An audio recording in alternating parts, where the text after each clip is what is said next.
మీ business ఏదైనా మీ ఊర్లో promotion చేయాలంటే అది సుమన్ టీవీతోనే సాధ్యం. ఇప్పుడే సంప్రదించండి. నమస్తే, వెల్కమ్ టు సుమన్ టీవీ. నేను మీ ప్రేమ్. మనం ఉదయం లేచిన దగ్గర నుంచి పాలని, ఛాయ్ అని, కాఫీ అని ఏ నలుగురు కలిసినా గానీ కాఫీ తాగుదాం, టీ తాగుదాం అనుకుంటాం. కానీ ఈ పాలు ఎక్కడి నుంచి వస్తున్నాయి, దీని వెనక ఎంత కథ ఉంది, దీనికో పెద్ద కార్పొరేషన్ ఉంటుంది, దానికో పెద్ద అధికారులు ఉంటారు, దానికో చైర్మన్ ఉంటాడని కూడా చాలా మందికి తెలియదు. అయితే గతంలో ఏ విధంగా ఉండే ఈ కార్పొరేషన్ ఈ రోజు ఏ విధంగా ఉంది, మనతో పాటు మాట్లాడడానికి ఈ రోజు తెలంగాణ రాష్ట్ర పాడి పరిశ్రమ అభివృద్ధి చైర్మన్ గుత్తా అమిత్ రెడ్డి గారు ఉన్నారు. ఒకసారి మాట్లాడదాం. అసలు గత ప్రభుత్వంలో పోరాడి సాధించుకున్న తెలంగాణ రాష్ట్రంలో పాడి పరిశ్రమ ఏ విధంగా ఉండే, ఈ రోజు ఏ విధంగా ఉంది, డైరీ పరిశ్రమ సంబంధించిన అనేక అంశాలు మాట్లాడుకుందాం. ఇది రైతులకు కూడా చాలా ఉపయోగపడే విధంగా ఉంటుంది. సో అన్న, నమస్తే. నమస్కారం. ముందుగా మీకు కంగ్రాచులేషన్స్ అండ్ నూతన సంవత్సర శుభాకాంక్షలు. థ్యాంక్ యూ అన్న, ఒక విషయం మాట్లాడుకుందాం. థ్యాంక్ యూ అన్న, థ్యాంక్ యూ వెరీ మచ్. ఎట్లా ఉందన్న తెలంగాణ రాష్ట్రంలో పాడి పరిశ్రమ గత ప్రభుత్వంతో పోలిస్తే ఈరోజు ప్రజాపాలన అనుకుంటున్నాం, గతంలో ఏ విధంగా ఉండే, ఈ రోజు ఏ విధంగా ఉంది? అంటే ముఖ్యంగా మీరు ఆలోచన చేసినట్టయితే పాడి పరిశ్రమ అభివృద్ధి సంస్థ మన రాష్ట్రం విడిపోయిన తర్వాత అంటే 2014 సంవత్సరంలో ఇది ఉమ్మడి రాష్ట్రానికి సంబంధించినంత వరకు ఆ రోజు ఏపీ డైరీ డెవలప్మెంట్ కోఆపరేటివ్ ఫెడరేషన్గా ఉండింది. దీనికి బ్రాండ్ వచ్చి విజయ. రాష్ట్రాలు వేరుపడ్డాక మనకు విజయ తెలంగాణ కింద తెలంగాణ డైరీ డెవలప్మెంట్ కోఆపరేటివ్ ఫెడరేషన్ని సెపరేట్గా విడిపోవడం జరిగింది. అప్పటి నుంచి విజయ తెలంగాణ అనేది మన రాష్ట్రానికి సంబంధించిన పాల బ్రాండ్ అనమాట. దాని ద్వారానే ఎక్కువ మటుకు మన పాలను మన రాష్ట్ర వ్యాప్తంగా సేకరణ కానీ లేకపోతే అమ్మకాలు కానీ రెండు కూడా దాని ఆధ్వర్యంలో జరుగుతూ ఉన్నాయి. ఇప్పుడు సుమారు నిన్నటి రిపోర్ట్ ప్రకారం మన రాష్ట్రంలో 4,07,000 లీటర్ల పాల సేకరణ నిన్నటి రోజున జరగడం, ఆల్మోస్ట్ సేల్స్ వచ్చేసి 3 లక్షల వరకు లీటర్లు ప్రతిరోజు. ఈరోజు హైదరాబాద్లో కానీ లేకపోతే రాష్ట్ర వ్యాప్తంగా కానీ మొత్తం రీటైల్ సేల్స్, అదేవిధంగా ప్రభుత్వానికి సంబంధించిన అనేక సంస్థలు కానీ మొత్తం అంతా కలిపి ఒక 3 లక్షల పైచిలుకు, అంటే 3 లక్షల నుంచి 3,10,000 వరకు సేల్స్ చేయగలడం జరుగుతూ ఉంది. సో ఇప్పుడు కూడా నేను చరిత్రలోకి ఎందుకు పోయినానంటే, మన రాష్ట్రం సంపాదించుకున్నాక రాష్ట్రాలు విడిపోయిన తర్వాత మనకు సుమారు సేకరణ వచ్చి తెలంగాణ ప్రాంతంలో తక్కువ, ఆంధ్ర ప్రాంతంలో సేకరణ ఎక్కువ. సో సుమారు ఒక 2 లక్షల లీటర్ల వరకు 2015-16 సంవత్సరాల సేకరణ ఉంటే సేల్స్ మటుకు 3.5 లక్షల లీటర్ల వరకు ఉండేది. అంటే ప్రతి రోజు సుమారు 1.5 లక్షల లీటర్ల వరకు మనకు పాలు ఎక్కువ అయ్యేవి, సేకరణ మటుకు తక్కువ.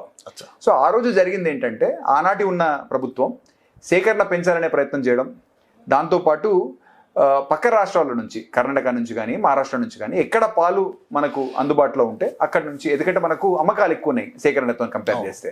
సో మనం అమ్మాల్సిన 3 లక్షల లీటర్లు అయితే వచ్చేవి 2 లక్షల లీటర్లే ఉన్నాయి. కాబట్టి ప్రతిరోజు 1 లక్ష లీటర్ల నుంచి 1,50,000 లీటర్ల వరకు కొన్న రోజులు మనకు ఉన్నాయి ఇంతకుముందు. మనం పక్క రాష్ట్రాల నుంచి పాల్గొంటున్నప్పుడు పక్క రాష్ట్ర ప్రభుత్వాలు కూడా ఏం చేస్తాయి, అరే మనం ఎట్లాగో వీళ్ళు కొంటున్నారు కదా, కొంచెం రేటు పెంచి వీళ్ళకి అమ్ముతామే అని చెప్పేసి కొంచెం రేటు పెంచడం జరిగింది. రేటు పెంచడం వల్ల ఏమైంది, న్యాచురలీ మన మీద భారం పడడం స్టార్ట్ అయింది. మనం కూడా ఏంటంటే, ఈ పెంచిన రేటు పక్క రాష్ట్రాలకు చెందిన రైతులకు ఇచ్చే బదులు మన రైతులకు ఇచ్చే సేకరణ ధర ఏదైతే ఉందో దాన్ని పెంచడం వల్ల ఉత్పత్తి మన దగ్గర కూడా, సేకరణ మన దగ్గర కూడా పెరుగుతుందనే లక్ష్యంతో ఆనాటి రాష్ట్ర ప్రభుత్వం పాల సేకరణ దగ్గర ఒక 3 నుంచి 4 పర్యాయాలు ఆల్మోస్ట్ 32 రూపాయల రేంజ్లో ఉన్న పర్ లీటర్ ధర ఇప్పుడు 42 రూపాయల వరకు పెంచడం జరిగింది. దీనివల్ల రైతులకు లాభం జరిగింది, సేకరణ కూడా పెరిగింది. కానీ దీనివల్ల ఇంకొక వైపు మనకు ఒక నష్టం కూడా జరిగింది. పాలు అనేది అగ్రికల్చర్ కమాడిటీ. ఇవేమైతే అంటే డిమాండ్ అండ్ సప్లైకి తగ్గట్టుగా రేట్ ఉండాలి. మనకు పాలు ఎక్కువ కావాలనుకున్నప్పుడు 2 రూపాయలు ఎక్కువ ఇచ్చి కొనుక్కోవాలా, ఎక్కువ వస్తున్నప్పుడు 2 రూపాయలు మనం మళ్ళీ అడ్జస్ట్ చేయాలి. అట్లా చేస్తేనే సేకరణ కానీ లేకపోతే అమ్మకాలు కానీ ఒక బ్యాలెన్స్ కావాలి. ఆ బ్యాలెన్స్ లేకపోవడం వల్ల కొద్దిగా ఆర్థికంగా సంస్థ మీద కొంచెం భారం పడతా ఉన్న విషయం మటుకు వాస్తవమే. గడిచిన 2 సంవత్సరాలుగా మన అమ్మకాలు తగ్గుతూ ఉన్నాయి. కొనకాల మటుకు రైతులకు సేకరిస్తున్న ధర ఎక్కువ ఉంది కాబట్టి రైతుల నుంచి పాల ఉత్పత్తి ఎక్కువగా జరుగుతూ ఉంది. కాబట్టి కొనకాలకు అమ్మకాలకు మధ్యలో తేడా ఉండడం వల్ల గడిచిన 2 సంవత్సరాలుగా సంస్థ మీద ఆర్థికంగా భారం పడతా ఉంది. అమ్మకాలు కూడా తగ్గినాయి. గడిచిన 3 సంవత్సరాలుగా 2021 సంవత్సరం నుంచి మొదలు పెడితే ఆ రోజు 3.5 లక్షల లీటర్ల అమ్మకాల నుంచి ఈ రోజు రీటైల్ సేల్స్, ఆ రోజు రీటైల్ సేల్సే అంటే ఇంటికి పాలు ఏదైతే మనం వినియోగదారులకు పాలు సరఫరా చేస్తామో ఆ రోజు 3.5 లక్షల లీటర్ల పాలు 2021లో అమ్మకాలు జరుగుతున్నప్పుడు ఈ రోజు లేటెస్ట్కి వచ్చేసరికి 2,20,000 లీటర్ల వరకే పాల అమ్మకాలు జరుగుతూ ఉన్నాయి. అంటే సుమారు ఒక 35-40% దాకా మన సేల్స్ పడిపోయినాయి అన్నమాట. సేల్స్ పడిపోయేదానికి కారణం ఏమవుతా ఉంది అంటే, మనకు అమ్మగలిగే కెపాసిటీ కంటే కొంటున్న పాలు ఎక్కువ వస్తూ ఉన్నాయి. కొంటున్న పాలు ఎప్పుడైతే ఎక్కువ వస్తాయో, సేకరణ ఎప్పుడైతే ఎక్కువ జరుగుతుందో మనకు దాని మీద నష్టాలు ఎక్కువ జరుగుతూ ఉంటాయి. మిగిలిపోయిన పాల వల్ల నష్టాలు జరుగుతాయి. ఓకే, అంటే ఎందుకని ఈ అమ్మకాలు ఎందుకు తగ్గినాయి అనుకోవచ్చు? అంటే ఇక్కడ క్వాలిటీ ఏమైనా తగ్గింది అనుకోవచ్చా? లేదు, వేరే కంపెనీల డామినేషన్ ఏమైనా పెరిగింది అనుకోవచ్చా? అంటే మనము ఇది ఫ్రీ మార్కెట్, భారతదేశంలో పాల మీద ఎటువంటి నియంత్రణలు లేవు. సో పక్క రాష్ట్రాలకు సంబంధించిన కోఆపరేటివ్ డైరీస్ కానీ లేకపోతే ప్రైవేట్ డైరీస్ కానీ ఏవైనా కూడా సరే మన రాష్ట్రంలో వచ్చి పాల వ్యాపారం చేసుకోవచ్చు. అయితే తెలంగాణ రాష్ట్రానికి సంబంధించిన విజయ తెలంగాణ ఏదైతే ఉందో మన రాష్ట్రానికి సంబంధించిన రైతుల నుంచే పాల్గొంటాం మనం. కాకపోతే ఈ వేరే రాష్ట్రాలకు సంబంధించిన కోఆపరేటివ్ డైరీస్ కానీ ప్రైవేట్ కానీ వాళ్ళు ఎక్కడ పాలు తక్కువ దొరికితే అక్కడ నుంచి కొంటారు. కాబట్టి వాళ్ళ ప్రొక్యూర్మెంట్ సేకరణ ధర ఏదైతే ఉందో అది తక్కువ ఉంటుంది. మనం ఎప్పుడైతే సేకరణ ధర పెంచామో అప్పుడు న్యాచురల్లీ వాళ్ళతో కంపేర్ చేస్తే మన ఖర్చు ఎక్కువ, సేకరణ ధర ఎక్కువ. ఎప్పుడైతే మన రైతుల లాభం కోసం అని చెప్పేసి సేకరణ ధర పెంచుతామో న్యాచురల్గా ఏమవుతుందంటే అమ్మకాలు మటుకు అందరం ఒకటేలాగా అమ్మాల్సి వస్తుంది. అమ్మకాలకు వచ్చేసరికి ఇప్పుడు లీటర్ పాలు మేము 58 రూపాయలకు అమ్ముతా ఉంటే ప్రైవేట్ డైరీలు సుమారు 59 రూపాయల నుంచి మనకు ఒక 60 రూపాయలు అమ్ముతా ఉంటే అమూల్ అండ్ కర్ణాటక ఫెడరేషన్ మటుకు 55-56 రూపాయల రేంజ్లో వాళ్ళు అమ్ముతా ఉన్నారు. ఎందుకు వాళ్ళు మనకంటే తక్కువ అమ్ముతున్నారంటే వాళ్ళు మనకంటే సేకరణ ధర వాళ్ళకి తక్కువగా ఉండడం వల్ల. సో ఎప్పుడైతే సేకరణ ధర ఎక్కువగా ఉంటుందో న్యాచురలీ మనకు దానికి తగ్గట్టుగా మనం అమ్మకాలను కూడా పెంచుకోవడం అనేది కొంచెం ఇబ్బందికరంగా ఉంటుంది. ఎందుకంటే డైరీలో మేము ప్రాసెసింగ్ చేస్తాం, ప్రాసెసింగ్ చేసినప్పుడు మాకు ప్రాసెసింగ్ సంబంధించిన ఖర్చులు వస్తాయి. ప్రాసెసింగ్ ఖర్చులో మనకు అనుసంధానంగా ఉండే ఏదైతే మార్కెటింగ్ ఖర్చులు ఉన్నాయో వేరే వాళ్ళు తక్కువ కొంటున్నారు కాబట్టి వాళ్ళకి లాభం ఎక్కువ ఉంటుంది. కాబట్టి ఆ లాభాన్ని వాళ్ళు మార్కెటింగ్ కమిషన్ రూపంలో కానీ లేకపోతే డిస్ట్రిబ్యూటర్కి కమిషన్ రూపంలో కానీ మంచి కోల్డ్ చైన్ ఎస్టాబ్లిష్ చేయడంలో కానీ లేకపోతే ఫర్దర్ చిన్న చిన్న రిపేర్లు వచ్చినా ఏదైనా వచ్చినా వాళ్ళు పెట్టుబడి పెట్టగలిగే స్తోమత వాళ్ళకు ఉంటుంది. కాబట్టి అవన్నీ వాళ్ళు చేస్తూ ప్రైవేట్ రంగంలో పోటీ పడుతూ మనతో పాటు చేస్తూ ఉన్నారు. మనమేమో రైతుల కోసం అని చెప్పేసి మనం ఎక్కువ ధరిస్తున్నాం కాబట్టి మనకు సేకరణ కూడా ఎక్కువ అవుతా ఉంది. కాబట్టి మనకు ఆర్థికంగా కొంచెం మీద మనము ఎక్కువ భారం పడి మార్కెటింగ్ లో మనం ఎంతైతే ఖర్చు పెట్టాలనో ఎంతైతే కమిషన్స్ ఇవ్వాలనో అది ఇవ్వలేకపోవడం వల్ల కొద్దిగా మనం ఆర్థిక పరంగా సేల్స్ పడిపోవడం, దానివల్ల కొద్దిగా ఆర్థికంగా మనకు నష్టం జరుగుతున్న విషయం మటుకు ఈరోజు జరుగుతూ ఉంది. అంటే అన్న ఇప్పుడు తెలంగాణ రాష్ట్రంలో తెలంగాణ విజయ ఏదైతే ఉందో ఇదే బ్రాండ్ తోటి ఇంకా చాలా రకాల విజయ పాలు కూడా మార్కెట్లో చలామణి అవుతున్నాయి. ఎందుకు వాటిపైన మనం దృష్టి పెట్టలేకపోతున్నామా, వాటిపైన చర్యలు తీసుకోలేకపోతున్నామా అంటే మీరేమంటారు చైర్మన్? అంటే దీనికి ఇప్పుడు మీరు ఆలోచన చేయాల్సింది ఏంటంటే రాష్ట్రం విడిపోయే కంటే ముందు విజయ అనేది తెలంగాణకి సంబంధించిన బ్రాండ్ ఒకటే కాదు, ఇది ఆంధ్రాకి రెండు ఆంధ్ర అండ్ ఉమ్మడి రాష్ట్రానికి సంబంధించిన బ్రాండ్. విడిపోయిన తర్వాత మనం విజయ తెలంగాణగా మారాం. అయితే ఎక్కడనైనా కూడా సరే విజయ తెలంగాణ అనే పాలు ఏవైతే ఉన్నాయో అవే చూసి వినియోగదారులు కొంటే బాగుంటుంది. ఎందుకంటే ఇక్కడ ఇల్లీగల్గా అనైతికంగా కొన్ని ఆంధ్రప్రదేశ్కి సంబంధించినంత వరకు కొన్ని జిల్లా యూనియన్స్ వాళ్ళకి రైట్ లేకపోయినా సరే వాళ్ళు విజయ పేరు మీద ఇక్కడ కొన్ని ప్రైవేటు డైరీలతో కుమ్ముక్కై వాళ్ళు వాళ్ళ త్రూ ప్యాకింగ్ చేసుకొని ఇక్కడ విజయ పేరు మీదనే వాళ్ళు అమ్మకాలు చేస్తూ ఉన్నారు. దాన్ని మనం లాస్ట్ ఇయర్ ఆల్రెడీ గవర్నమెంట్కి కంప్లైంట్ చేయడం జరిగింది. వాళ్ళ మీద కూడా కొన్ని రేట్స్ చేపించి ఏంటి వాస్తవాలు ఏంటి లీగల్ నోటీసెస్ కూడా పంపించడం జరిగింది. వాళ్ళు కూడా కోర్టుకు పోయి కోర్టు నుంచి కొంచెం వెసులుబాటు తీసుకొని వాళ్ళు ఇంకా కూడా ఆపరేట్ చేస్తూ ఉన్నారు. మేము కూడా హైకోర్టులో దీని గురించి ఒక రిట్ వేసి వాళ్ళ మీద కొద్దిగా మనం ఒక స్టే ప్రొసీడింగ్స్ కూడా తీసుకొచ్చే ప్రయత్నం చేస్తూ ఉన్నాం. కాకపోతే ఆ ప్రయత్నంలో భాగంగా ఇప్పుడు పనిచేస్తూ ఉన్నాము. కాకపోతే ప్రజలందరినీ కూడా నేను గమనించవలసిందిగా కోరుతా ఉన్నా, మన రాష్ట్రానికి సంబంధించిన రైతులు పండించే పాలు ఏదైతే పాడి రైతులు పండించే ఏదైతే ఉత్పత్తి చేసే పాలు ఏవైతే ఉన్నాయో అది అమ్మే సంస్థ విజయ తెలంగాణ మాత్రమే. ఉట్టి విజయ పేరు మీద ఎవరైనా మీకు పాలు కానీ పెరుగు కానీ అమ్మితే అవి మన రాష్ట్రానికి సంబంధించినది కానీ మన రాష్ట్ర ప్రజలకి ఆర్ రైతులకు సంబంధించిన పాలు మటుకు కావు. వాళ్ళు అనైతికంగా ఏ విధమైన పర్మిషన్స్ లేకుండా వాళ్ళు ఇల్లీగల్గా ప్రైవేట్ డైరీలతో కుమ్ముక్కై, ఎందుకంటే ఎప్పుడైతే ప్రైవేట్ డైరీలతో కుమ్ముక్కైతారో దాంట్లో ఏం కలుపుతున్నారు, దాంట్లో నాణ్యత ఉందా లేదా, ప్రజలు ఏమనుకుంటారు ఇది విజయ పాలు కదా అని అనుకుంటారు, గవర్నమెంట్ పాలు కదా అనుకుంటారు. కానీ అక్కడ ఆంధ్రాకి సంబంధించిన కొన్ని జిల్లా యూనియన్స్ ఏవైతే ఉన్నాయో కృష్ణా కానీ కర్నూలు కానీ లేకపోతే నెల్లూరు కానీ వీళ్ళు విజయ పేరు మీదనే ప్రైవేట్ డైరీలతో కుమ్ముక్కై వాళ్ళకు బ్రాండింగ్ ఇచ్చి ఈ ప్రైవేట్ డైరీలు వాళ్ళు ఏం పాలు అమ్ముతున్నారు ఎట్లా అమ్ముతున్నారో ఏ విధమైన నియంత్రణ లేకుండా వాళ్ళు ఆ పాలను విజయ పేరు మీద బయట అమ్ముతా ఉన్నారు. దానివల్ల ప్రజలకు కూడా కొద్దిగా ఇబ్బంది అవుతా ఉంది. ఎందుకంటే ఈ క్వశ్చన్ ఎందుకు రైజ్ చేయాల్సి వచ్చిందంటే తెలంగాణ రాష్ట్రంలో ఇది విజయ పాలనగానే ఎవరైనా కానీ ప్రజలు ఇది గవర్నమెంట్ నుంచి వచ్చే నాణ్యమైన పాలు అనే ఒక అపోహ ఉంటుంది. కానీ ఇక్కడ వేరే వేరే కంపెనీల పాలు వస్తున్నప్పుడు ఈ బదనాం ఒకవేళ ఏదైనా జరగరాంది జరిగితే ఈ బదనాం ప్రభుత్వం మోయాలి కనుక అడుగుతున్నాను, దీనిపైన ఎలాంటి చర్యలు తీసుకోబోతున్నారు మీరని? మీరు చెప్పింది వాస్తవం, అందుకే ప్రజలందరికీ కూడా నేను జాగ్రత్త పరిచే ప్రయత్నం చేస్తా ఉన్నా. విజయ పాలు అసలైన విజయ పాలు నాణ్యతకు స్వచ్ఛతకు మారుపేరు, సరసమైన ధరలో మీకు దొరుకుతాయి. తెలంగాణ రాష్ట్రానికి సంబంధించిన పాడి రైతులు పండించే ఏదైతే పాలతోటి ఏదైతే ఉత్పత్తి చేసే పాలతోటి నడిచే సంస్థ కాబట్టి మీరందరూ కూడా గురితెరిగి విజయ పాలను తెలంగాణ పాలను విజయ తెలంగాణ అనేది క్లియర్ గా మన ప్యాకెట్ మీద రాసి ఉంటుంది, మెన్షన్ చేసి ఉంటుంది. 100% ప్రతి 100% క్లియర్ గా పెద్ద అక్షరాలతో విజయ తెలంగాణ అనేది మన పాల ఉత్పత్తుల మీద, పెరుగు మీద కానీ నెయ్యి మీద కానీ అన్నిటి మీద కూడా రాసి పెట్టుంటది. కాకపోతే మిగతా ఏవైతే విజయ ఏదైతే బ్రాండ్ ఉందో అది పూర్తిగా ఇల్లీగల్ గా చేస్తా ఉన్నారు. మేము కూడా కోర్టు త్రూ వాటిని ఆపే ప్రయత్నం మా సైడ్ నుంచి మేము చేస్తా ఉన్నాం. అచ్చా, కానీ గత ప్రభుత్వం అనేక సార్లు ఇక్కడ ఉండే పాల ఉత్పత్తి ఇక్కడ మన తెలంగాణ రాష్ట్రానికి సరిపోవట్లేదు, అందుకే మేము పక్క రాష్ట్రాల నుంచి ఇక్కడికి తెచ్చుకోవాల్సిన పరిస్థితి ఉంది అంటున్నారు. ఈ రోజు ఎలా ఉంది రాష్ట్రంలో? ఈ రోజు ఉన్న వాతావరణం మీరు ఇందాక చెప్పినట్టుగా ఒక 2-3 సంవత్సరాల ముందు నేను ఇందాక కూడా మీకు చెప్పినట్టుగా మన దగ్గర సేకరణ కంటే అమ్మకాలు ఎక్కువ ఉండే కాబట్టి మనం పక్క రాష్ట్రాల నుంచో ఇంకెక్కడి నుంచో కొనాల్సిన పరిస్థితి ఆ రోజు ఉండింది. ఎప్పుడైతే మనం రేటు పెంచినామో మిగతా ప్రైవేట్లో ఎక్కడైతే మన రైతులు ఇక్కడ ఎవరికైతే ప్రైవేట్కి అమ్మేవాళ్ళో వాళ్ళందరూ కూడా ప్రైవేట్కి అమ్మడం ఆపేసి వాళ్ళందరూ కూడా మనకే పాలను పోస్తా ఉన్నారు కాబట్టి న్యాచురలీ మనకు సేకరణ పెరిగింది. ఈ రోజున్న పరిస్థితులలో ఈ రోజు మేము ఇస్తున్న రేట్లకు మనకు అమ్మకాల కంటే కొనకాలు ఎక్కువ జరుగుతూ ఉన్నాయి. దానివల్లనే కొద్దిగా ఆర్థికంగా మన మీద భారం పడతా ఉంది. కాబట్టి దీని మీద ఆలోచన చేస్తా ఉన్నాం, అమ్మకాలు పెంచుకునే దానికి ఏం ప్రయత్నం చేయాలనేది ఆ ప్రయత్నాల్లో మేము కష్టపడి పనిచేస్తా ఉన్నాం. అదొకటే కాకుండా మా ఖర్చులను కూడా, ప్రాసెసింగ్ ఖర్చులు ఏవైతే ఉంటాయో, నిర్వహణ ఖర్చులు ఏవైతే ఉన్నాయో వాటన్నింటినీ కూడా ఎట్లా తగ్గించుకోవాలి అనే దానికి దృష్టికోణంలో పనిచేస్తూ ఉన్నాం. అవి రెండిట్లలో మేము ఒక యాక్షన్ ప్లాన్ పెట్టుకొని ముందరికి పోతా ఉన్నాం. రైతులందరితో కూడా మాట్లాడుతూ ఉన్నాం. ఈరోజు సంస్థకు ఉన్న ఏవైతే ఆర్థికమైన ఇబ్బందులు ఎందుకు జరుగుతున్నాయి, ఏంటి, దీన్ని ఏం చేస్తే బాగుంటుంది అనేది రైతులందరితో కూడా చర్చిస్తూ ఉన్నాం, ప్రభుత్వంతో కూడా చర్చిస్తూ ఉన్నాం. ప్రభుత్వం కూడా ఇప్పటి వరకు ఏ ఒక్క ప్రభుత్వం కూడా విజయ తెలంగాణకి సహకారం అందించినంత స్థాయిలో ఈ ప్రభుత్వం అందిస్తూ ఉంది. ఆర్థికంగా కొంచెం నష్టాల్లో ఉన్నాం కాబట్టి సుమారు ఒక 100 కోట్లు మాకు గ్రాంట్ కింద ఇస్తామని చెప్పి ఒక 50 కోట్లు రిలీజ్ చేసినారు. ఆ 50 కోట్లతో మేము రైతులకు సంబంధించిన బకాయిలు తీర్చడం జరిగింది. అదేవిధంగా ఇంకొక 50 కోట్లు కూడా ప్రాసెసింగ్లో ఉంది. మాకు అమ్మకాల కంటే మా సేకరణ ఎక్కువ ఉంది అని చెప్పినప్పుడు ప్రభుత్వమే పాల్గొనే వ్యవస్థ ఇప్పటివరకు ఎప్పుడు కూడా లేదు. సో ప్రభుత్వ రంగంలో పనిచేస్తున్నటువంటి వెల్ఫేర్ స్కూల్స్, హాస్టల్స్, కాలేజీలు కానీ, గురుకులాలు కానీ అన్నీ కూడా విజయ తెలంగాణ పాలనే కొనాలని చెప్పేసి ప్రభుత్వం ఒక జియో 45 రిలీజ్ చేసింది. దాంతో ప్రతి ప్రభుత్వ రంగ సంస్థ ఎక్కడైతే పాల కన్సంప్షన్ ఉందో అవన్నీ కూడా మన పాలనే కొంటా ఉన్నాయి. దానివల్ల సుమారు ప్రతిరోజు ఒక 50,000 లీటర్ల పాలు ఎక్స్ట్రా ప్రభుత్వం కొంటా ఉంది.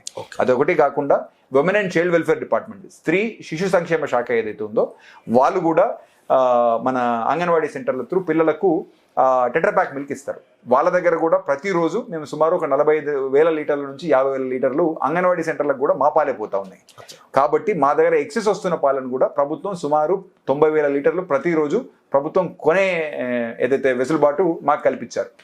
దాంతోపాటు 100 కోట్ల గ్రాంట్తో పాటు ఇవి రెండే కాకుండా ప్రతి దేవస్థానం కూడా మనం విజయ తెలంగాణ డైరీని మనం కాపాడుకోవాలనే ఉద్దేశంతో ప్రభుత్వం ప్రతి దేవస్థానం కూడా ఖచ్చితంగా విజయ నెయ్యినే కొనాలి. ఎందుకంటే మేము నాణ్యమైన క్వాలిటీ నెయ్యిని, ఎందుకంటే దేవుడికి సంబంధించిన పూజా కార్యక్రమాల్లో కానీ లేకపోతే మనకు ప్రసాదాల్లో కానీ నెయ్యిని వాడతారు కాబట్టి విజయ తెలంగాణ సంబంధించిన నెయ్యి స్వచ్ఛమైంది కాబట్టి మన రైతుల లోకల్ ఉత్పత్తి ఇది.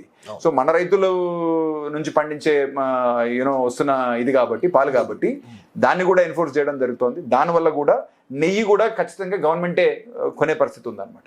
వీటన్నిటితో పాటు ఎక్స్ట్రా వస్తున్న పాల నుంచి మేము తయారు చేసే స్కిమ్డ్ మిల్క్ పౌడర్ ఏదైతే ఉందో ఆ స్కిమ్డ్ మిల్క్ పౌడర్ కూడా బాలామృతం లాగా అది కూడా స్త్రీ శిశు సంక్షేమ శాఖ అంగన్వాడీ త్రూ పిల్లలకు బాలామృతం ఇస్తాం. ఆ బాలామృతం కూడా మొన్నటి వరకు కర్ణాటక నుంచి మన పాలపొడి ఏదైతే కొనేదో ఆ పాలపొడిని కూడా అక్కడ నుంచి మనం ఆపేసి మన తెలంగాణ విద్యకు సంబంధించిన ఎస్ఎంపీనే ఖచ్చితంగా కొనాలనే ఒక నిర్ణయాన్ని కూడా ప్రభుత్వం తీసుకుంది. దానికి సంబంధించిన ఫైనల్ డెసిషన్ గురించి మేము వెయిట్ చేస్తా ఉన్నాము. సో ప్రభుత్వం అనేక విధాలుగా పాడి రైతులకు గురించి కానీ లేకపోతే పాడి పరిశ్రమాభివృద్ధి సంస్థను సపోర్ట్ చేయాలనే ఒక లక్ష్యంతో ప్రభుత్వం కూడా పనిచేస్తూ ఉంది. మేము కూడా ప్రభుత్వానికి ఇన్ని విధాలుగా మమ్మల్ని సపోర్ట్ చేస్తున్నందుకు ప్రభుత్వానికి అభినందనలు, ధన్యవాదాలు తెలియజేస్తాం. కానీ యాదాద్రి టెంపుల్లో ఎందుకు మన నెయ్యి వాడటం లేదు? అంటే మొన్నటి వరకు నెయ్యి పైన చాలా పెద్ద దుమారం రేగింది తిరుమలకు సంబంధించి. మన దగ్గర ఉన్న ఈ విజయ నెయ్యిని మన దేవాలయాల్లో ఎందుకు ఉపయోగిస్తలేరు? ఇప్పుడున్న మన దగ్గర ఉన్న తిరుపతి, ఆంధ్రాకి ఎలాగో మొత్తం ఈరోజు యాదాద్రి టెంపుల్ మన దగ్గర అలాగా, కానీ ఇక్కడ ఎందుకు మన నెయ్యిని ఉపయోగిస్తలేరు అంటే ఏం చెప్తారు? అంటే ఇక్కడ టెంపుల్స్కి, దేవస్థానాలకు కొన్ని కాంట్రాక్చువల్ ఆబ్లిగేషన్స్ ఉంటాయి. ఓకే. అయితే మార్చి వరకు వాళ్ళు నార్మల్ మదర్ డైరీ ఏదైతే Nalgonda Rangareddy milk union limited ఉందో వాళ్ళ దగ్గర నుంచి మార్చి వరకు ఘీ అంటే నెయ్యి ఖచ్చితంగా కొనాలనే అగ్రిమెంట్ వాళ్ళ దగ్గర ఆల్రెడీ ఉంది కాబట్టి మార్చి వరకు ప్రభుత్వం వాళ్ళ దగ్గర అంటే కొనాలనే ఆల్రెడీ అగ్రిమెంట్ ఉంది కాబట్టి న్యాచురల్లీ వాళ్ళకి ఆ వెసులుబాటు కల్పించారు. దాంతోపాటు గడిచిన ఒక 20-25 సంవత్సరాలుగా యాదగిరిగుట్ట దేవస్థానం బేస్ అయి ఉన్న ఏదైతే పుణ్యక్షేత్రం ఏదైతే బేస్ అయి ఉందో అది మీకు ఆలేరు కాన్స్టిట్యున్సీలోకి వస్తుంది. అది భువనగిరి ఆలేరు ప్రాంతంలో దేవస్థానం ఉంది. నార్మల్ యూనియన్కి సంబంధించిన ఎక్కువ మటుకు పాల సంఘాలన్నీ కూడా ఆ చుట్టుపక్కల ప్రాంతాలే భువనగిరి అసెంబ్లీ సెగ్మెంట్ కానీ ఆలేరుకి సంబంధించిన అసెంబ్లీ సెగ్మెంట్లోనే ఎక్కువ మటుకు పాడి రైతులు ఉన్నారు. వాళ్ళ ఆధ్వర్యంలోనే ఈ నార్మల్ యూనియన్ నడుస్తూ ఉంది. కాబట్టి ఆ టెంపుల్ కూడా గడిచిన 20-25 సంవత్సరాలుగా ఆ దేవస్థానం కూడా యాదాద్రి దేవస్థానం, ఆ రోజున యాదగిరిగుట్ట దేవస్థానం అక్కడి నుంచే అక్కడ లోకల్ రైతులు పండిస్తున్న ఏదైతే పాల నుంచి ఉత్పత్తి అయ్యే పాల ఉత్పత్తులు కానీ నెయ్యి కానీ కొనడం అనేది ఒక ఆనవాయితీగా మారింది.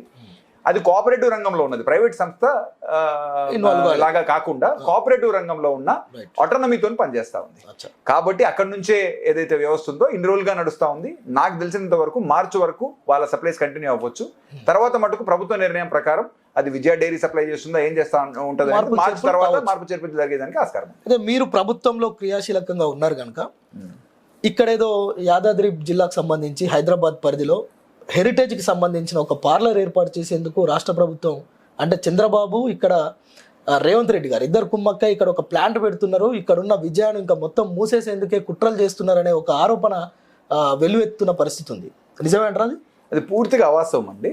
అయితే ఒకటి మీరు ఆలోచన చేయాల్సింది ఏంటంటే ఒకవేళ చంద్రబాబు నాయుడు గారు హెరిటేజ్ కానీ లేకపోతే దొడ్ల కానీ లేకపోతే తిరుమల కానీ లేకపోతే గోద్రేజ్ కానీ ఎవరైనా సరే హ్యాట్స్ అండ్ ఆగ్రో కానీ ఇట్లా అనేక కంపెనీలు అనేక డైరీలు ప్రైవేట్ రంగంలో ఉన్నాయి.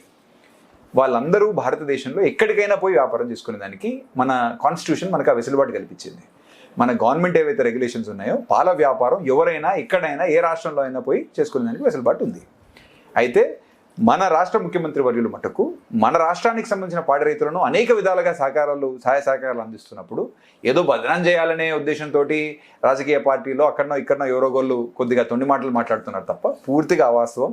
ఒకవేళ హెరిటేజ్ కానీ ఎవరైనా కూడా సరే వాళ్ళకు పరిమితులు ఏవైతే ఉన్నాయో పర్మిషన్స్ తగ్గట్టుగా రెగ్యులేషన్స్ తగ్గట్టుగా వాళ్ళు ఎక్కడైనా వ్యాపారం చేసుకోవచ్చు. కాబట్టి మేము కూడా మాకున్న బలాలు బలహీనతలు మాకు కూడా ఉంటాయి. కాబట్టి మేము పోటీ ప్రపంచంలో ప్రైవేట్ రంగంతో కూడా మేము కూడా ఇన్ని సంవత్సరాలుగా పోటీ పడతానే ఉన్నాము. ఇప్పుడు కూడా ఖచ్చితంగా ముఖ్యమంత్రి వారి ప్రభుత్వం నుంచి సపోర్ట్ తీసుకొని మా పాల ఉత్పత్తిని సేకరణను అదేవిధంగా అమ్మకాలను కూడా పెంచుకొని ఖచ్చితంగా మా ఖర్చులను తగ్గించుకొని హెరిటేజ్ వచ్చినా పర్వాలేదు లేకపోతే ఏ రాష్ట్రానికి సంబంధించిన ఇతర రాష్ట్రానికి సంబంధించిన ఏ కోఆపరేటివ్ రంగం నుంచి మాతో వచ్చి పోటీ పడినా కూడా సరే వాళ్ళతోటి పోటీ పడి మా కాళ్ళ మీద మేము నిలబడి నష్టాల నుంచి బయటపడే ప్రయత్నం ఖచ్చితంగా చేస్తాము. 100% బయటపడతాం కూడా. మీ ఆధ్వర్యంలో నష్టాల నుంచి బయటపడేందుకు మార్గాలు సులభంగా అవుతున్నాయంట?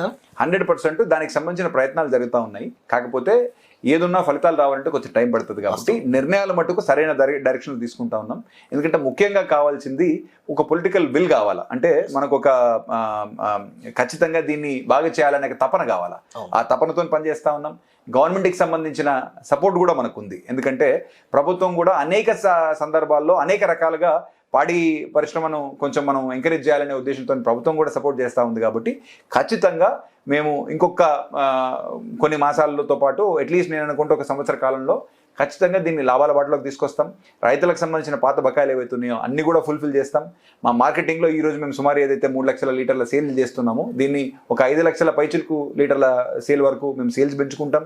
కొత్త డైరీ ఒకటి మాకు అందుబాటులోకి వచ్చింది, దాన్ని కూడా పూర్తి స్థాయిలో వినియోగంలోకి తీసుకొని వచ్చే కాలంలో డెఫినెట్లీ తెలంగాణ విజయ ఏదైతే ఉందో ఇది ప్రైవేట్ రంగంలో ఉన్న అనేక డైరీస్తో పాటు అదేవిధంగా ప్రభుత్వ రంగంలో పనిచేస్తున్న కోఆపరేటివ్ రంగంలో పనిచేస్తున్న మిగతా రాష్ట్రాలకు సంబంధించిన డైరీలతోటి పోటీ పడుతూ ఈరోజు మేము చేస్తున్న 700 కోట్ల టర్న్ ఓవర్ని డబుల్ చేసుకొని ఖచ్చితంగా లాభాల బాటలో పయనిస్తాం అనేది మటుకు నేను ఖచ్చితంగా చెప్పగలుగుతాను. చివరగా ఒక విషయం చెప్పండి అన్న, ఈరోజు చాలామంది సాఫ్ట్వేర్ ఎంప్లాయీస్ తమ ఉద్యోగాలను వదిలిపెట్టి పాడి రంగంని ఎంచుకొని ఇక్కడ ప్రత్యేకంగా బిజినెస్ ఏర్పాటు చేసుకుంటున్నారు.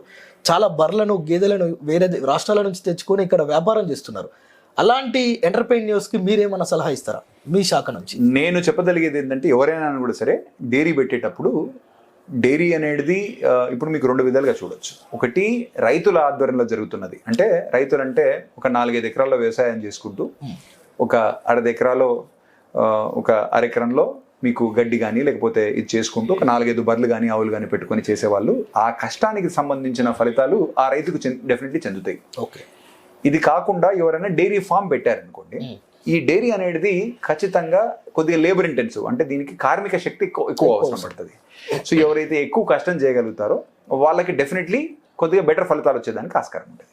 దాంతోపాటు ఇప్పుడు మనం పెట్టే ఏవైతే జంతు జీవాలు ఉన్నాయో ఆవులు కానీ బర్రెలు కానీ, వాటికి నాణ్యమైన పచ్చిగడ్డి, వాటికి మళ్ళా జీర్ణం అయ్యేటట్టుగా వాళ్ళకి కొన్ని మినరల్ మిక్స్చర్స్ కానీ లేకపోతే వాటికి కొన్ని పోషకాలు కూడా మనం ఆహారాన్ని అందించడం.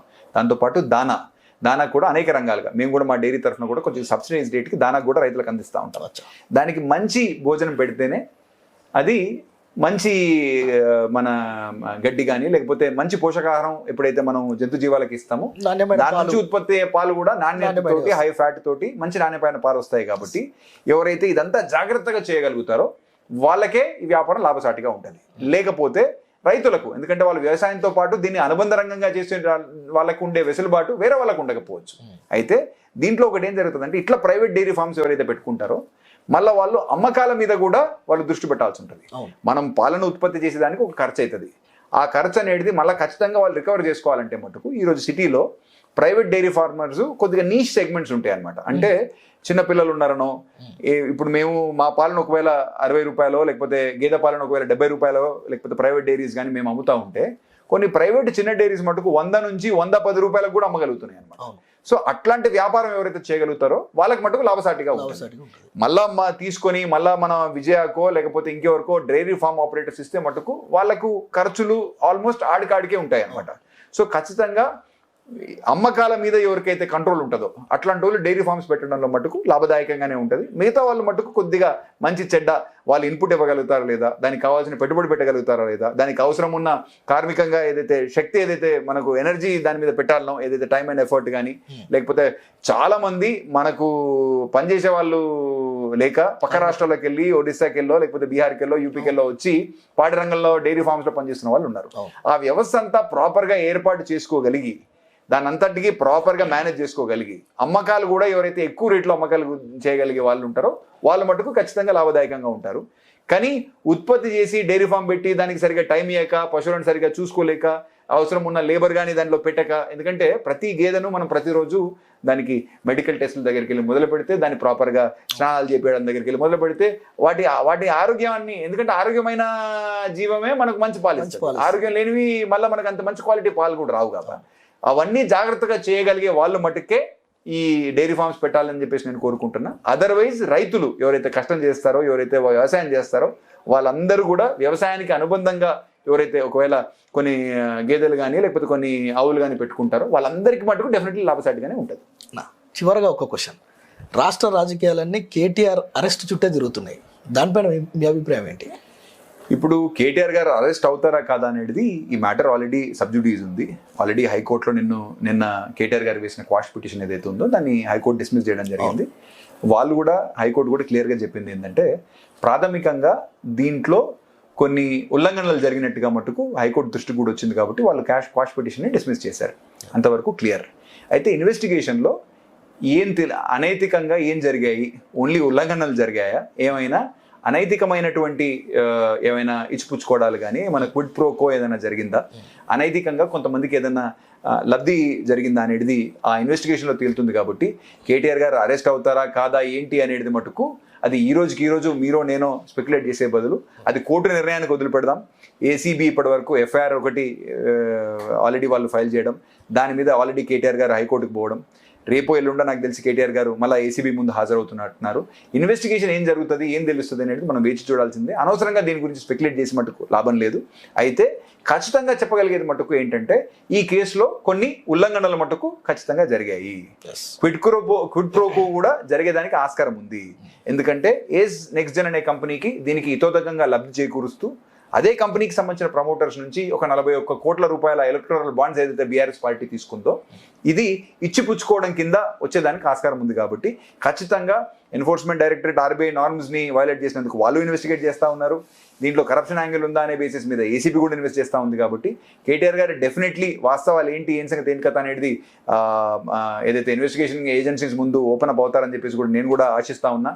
ఒకవేళ ఏమైనా పొరపాట్లు జరిగి ఉంటే ఎందుకు జరిగాయి, ఏంటి, ఏం సంగతి, ఏం కథ అనేది తను ఇచ్చే స్టేట్మెంట్ మీద ఆధారపడి ఉంటుంది. కాబట్టి ఇన్వెస్టిగేషన్ గురించి వెయిట్ చేయాల్సిందే. రైట్. ఓకే అన్న, మొత్తానికి మరొకసారి కూర్చుందాం. మళ్ళా రైతులకు మీ పాడి పరిశ్రమ సంస్థ నుంచి ఎలాంటి బెనిఫిట్స్ ఉన్నాయి, మీరు రైతులకు చేసే మేలు ఏంటి, మీ దగ్గర నుంచి వచ్చే సబ్సిడీలు ఏంటి, వీటన్నిటి గురించి మరొకసారి మాట్లాడుకుందాం. అప్పటి వరకు సెలవు.